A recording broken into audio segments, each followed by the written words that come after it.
Good morning to you. Imagine a United States naval warship navigating the open ocean.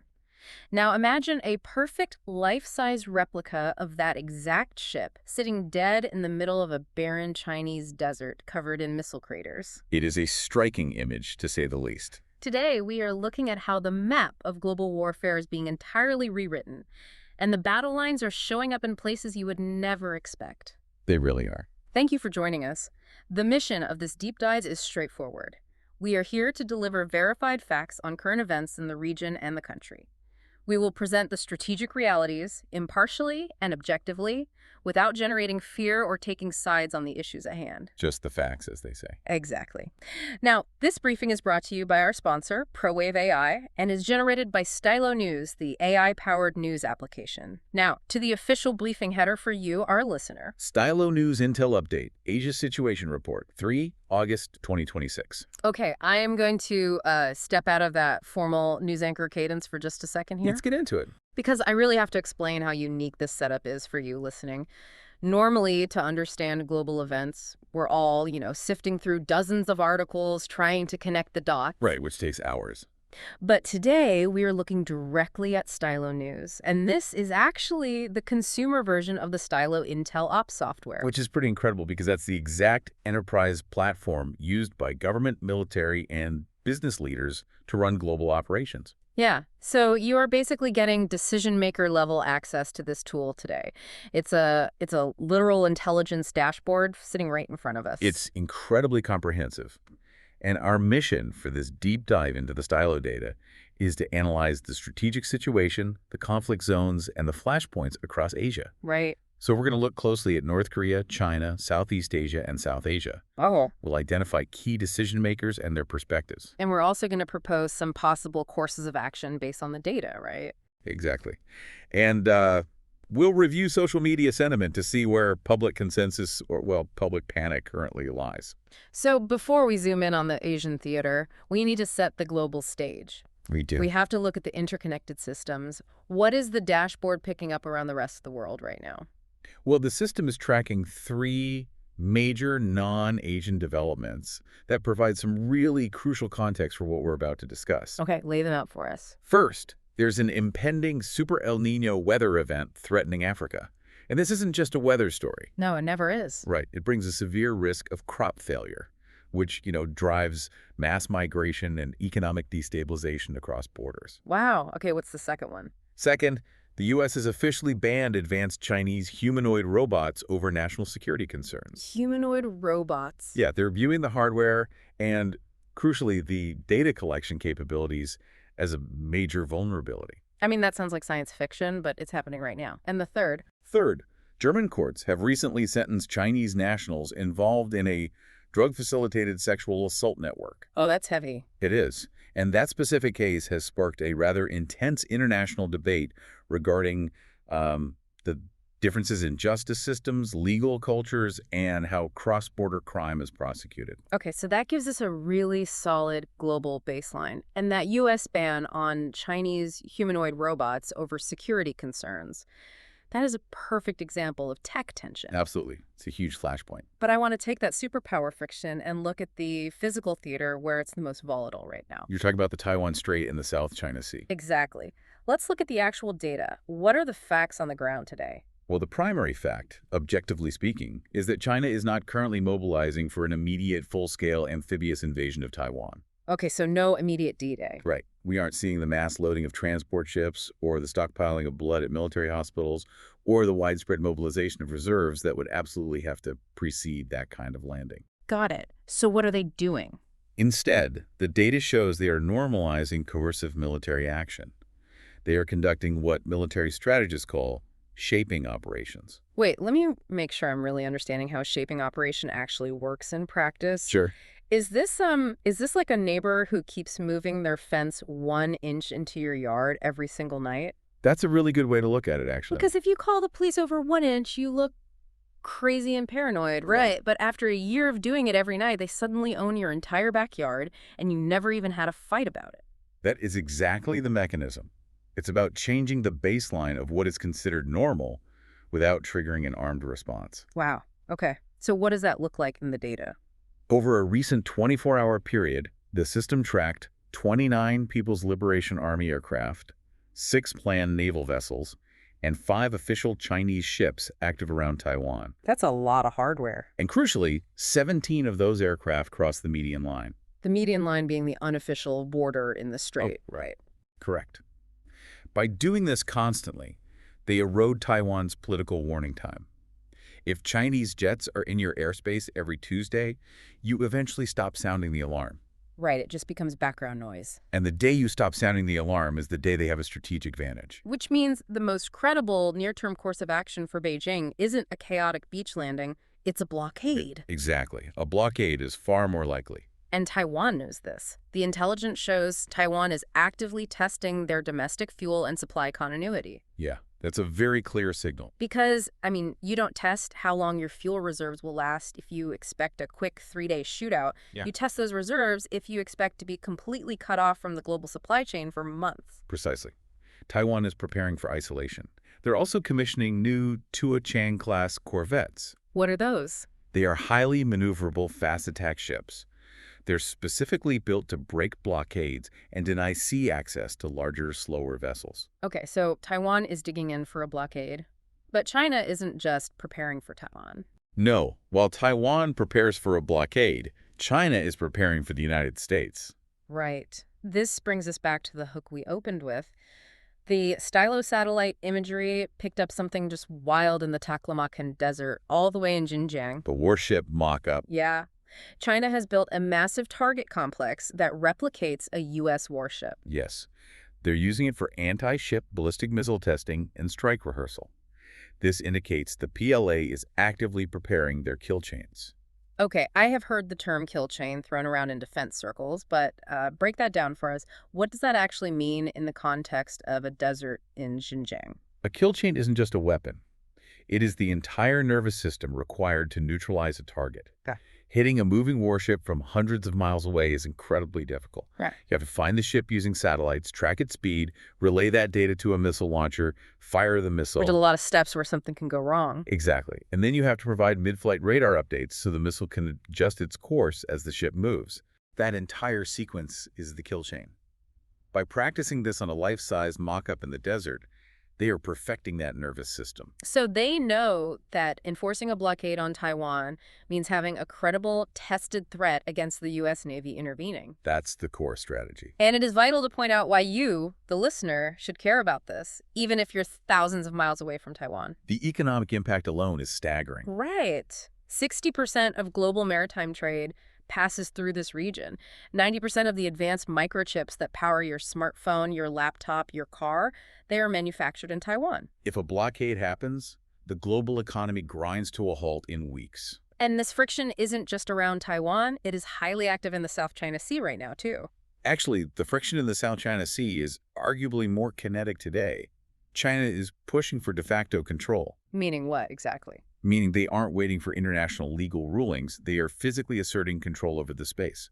We're seeing repeated dangerous incidents near Second Thomas Shoal and Scarborough Shoal. Yeah, the reports detail the use of military-grade water cannons, actual vessel rammings, and a recent incident where a Philippine sailor was severely injured. It's turning into physical violence. Right, but notice how it's happening.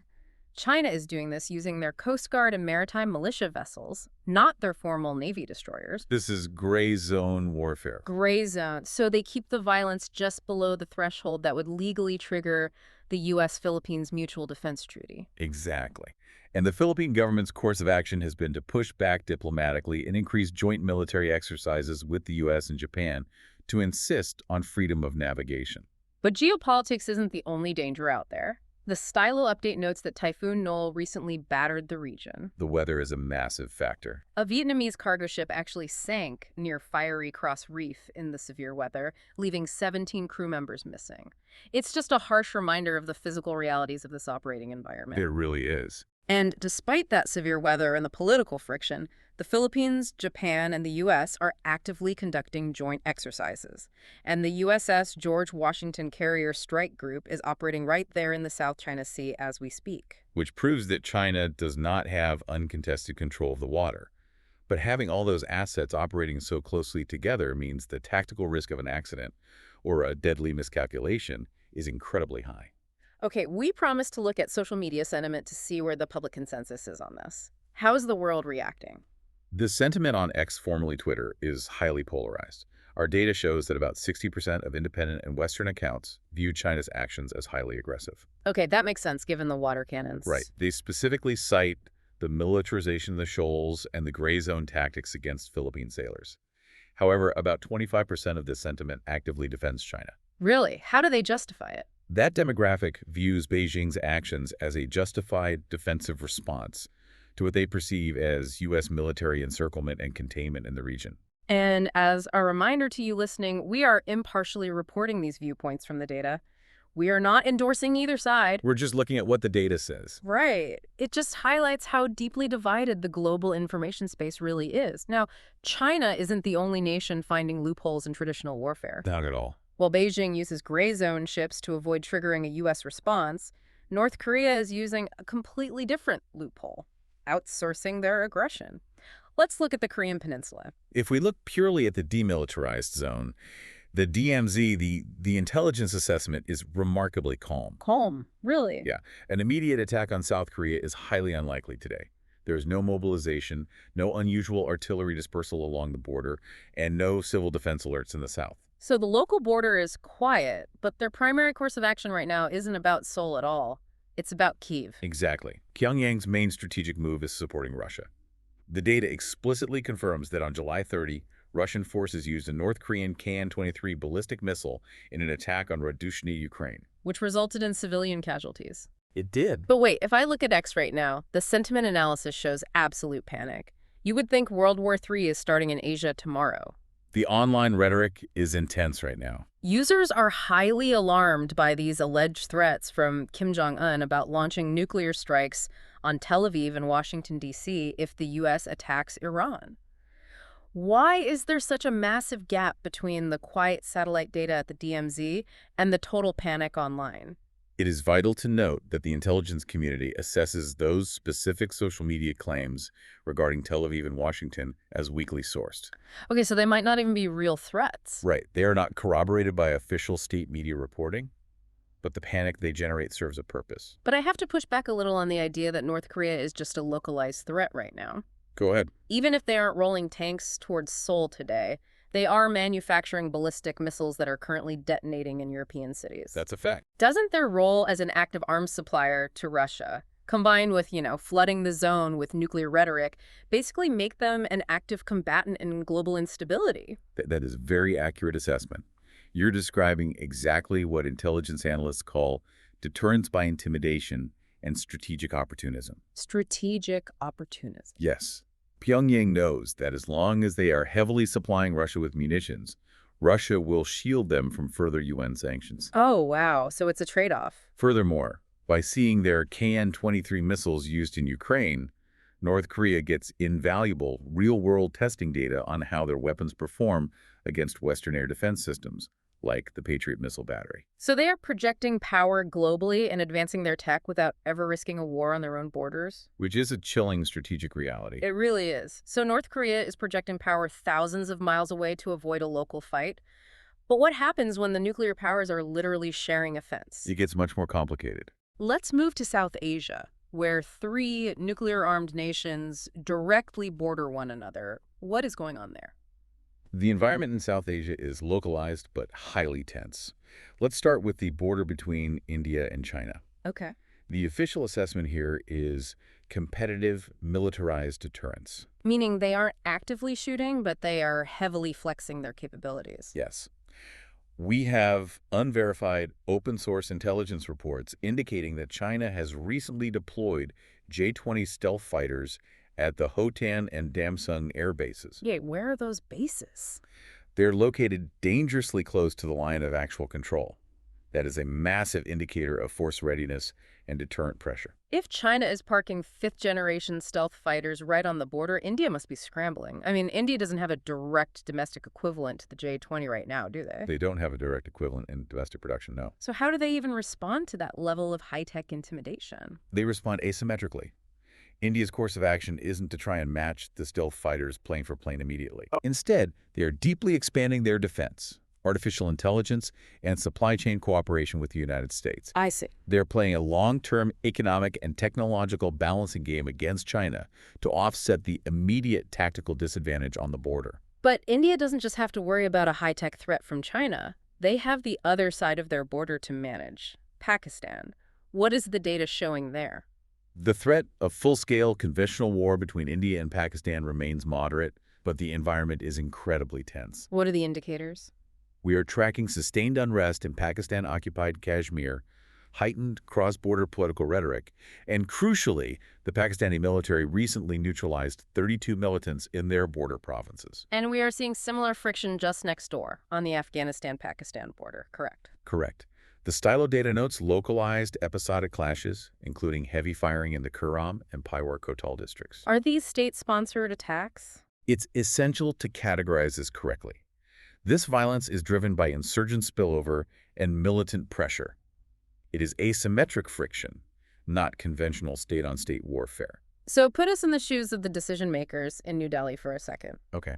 How on earth does a nation calibrate its military readiness when it faces a highly advanced fifth-generation stealth fighter threat from China in the north, and this asymmetric, militant-driven counterinsurgency friction from Pakistan in the west? It is an immense strategic burden. For New Delhi, it means you cannot optimize your military for just one type of war. Right. Against China, India needs high-tech, deterrent space assets, AI, advanced aviation, which requires massive capital and U.S. partnerships. But against Pakistan? Against Pakistan, high-tech stealth fighters don't help you clear a militant camp in a mountainous border region. For that, you need boots on the ground, counterinsurgency forces, and rapid crisis management protocols to prevent a localized skirmish from escalating into a nuclear standoff. So they're forced to fund and maintain two entirely different types of military readiness simultaneously. Exactly. It's a dual-front balancing act.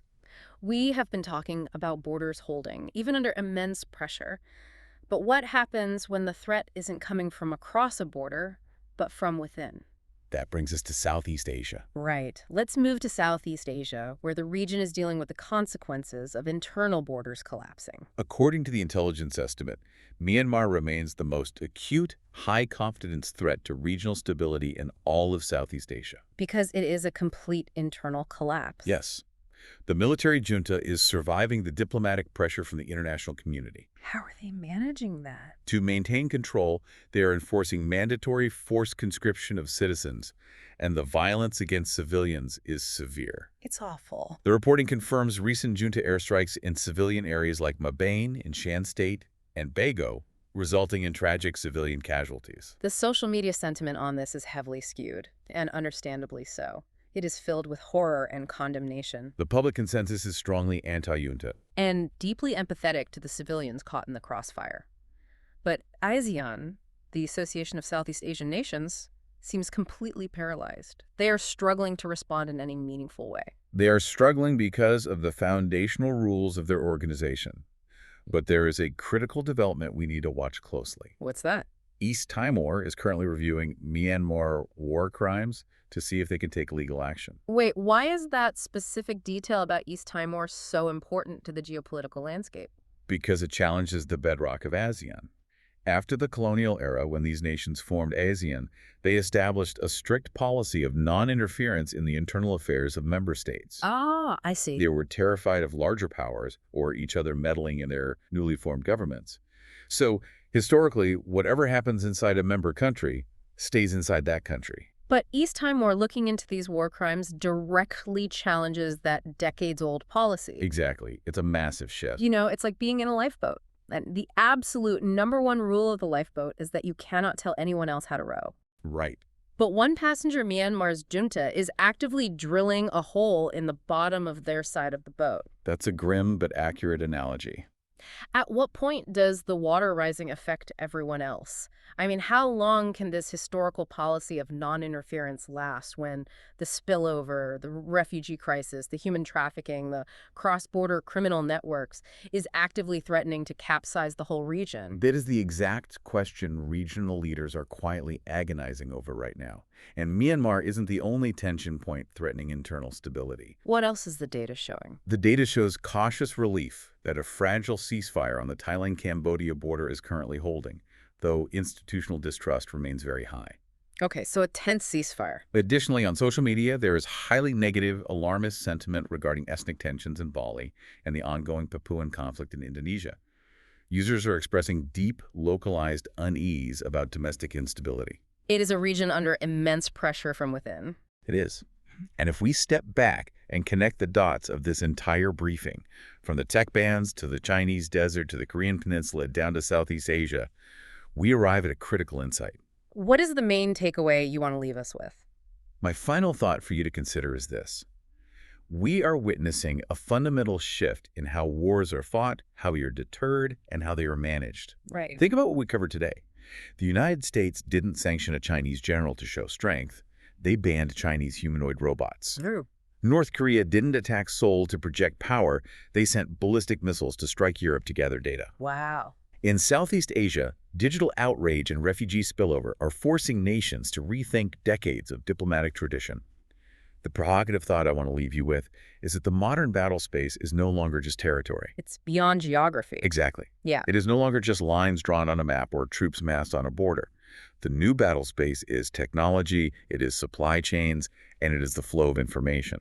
That is profound. When you look at the world today, you have to look past the physical geography and see the digital and economic geography, because that is where the actual conflicts are being fought, won, and lost right now. The new battle space is everywhere. That is incredibly well said, and honestly, that is exactly why tools like Stylo News are so vital for anyone trying to navigate this landscape. Absolutely. I am completely dropping my 1960s news anchor persona now because I just want to talk to you directly about how you can actually use this technology. Yeah, let's talk about the app. We just gave you a massive download of global intelligence, and we did it entirely using Stylo News. And this isn't just a gimmick we use for the show. No, not at all. It is a mobile and computer application that you can download right now.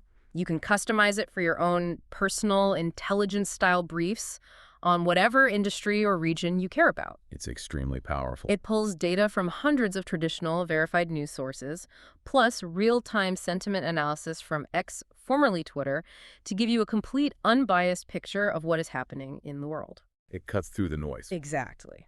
If you want to understand the globe the way decision makers do, you need this app in your pocket. Subscribe to get AI-powered news on demand at www.stylonews.com. That is stylonews.com. Check it out, it's worth it. To you, our listener, acting as the third person in this conversation today, thank you. We truly appreciate you taking the time to dive deep into these complex issues with us. I really do. We love exploring these topics, unpacking the why and the how, and we want to know what you want to hear about next. Please request topics for future deep dives, and be sure to follow Stylo News on all your favorite social media platforms. We will catch you on the next one.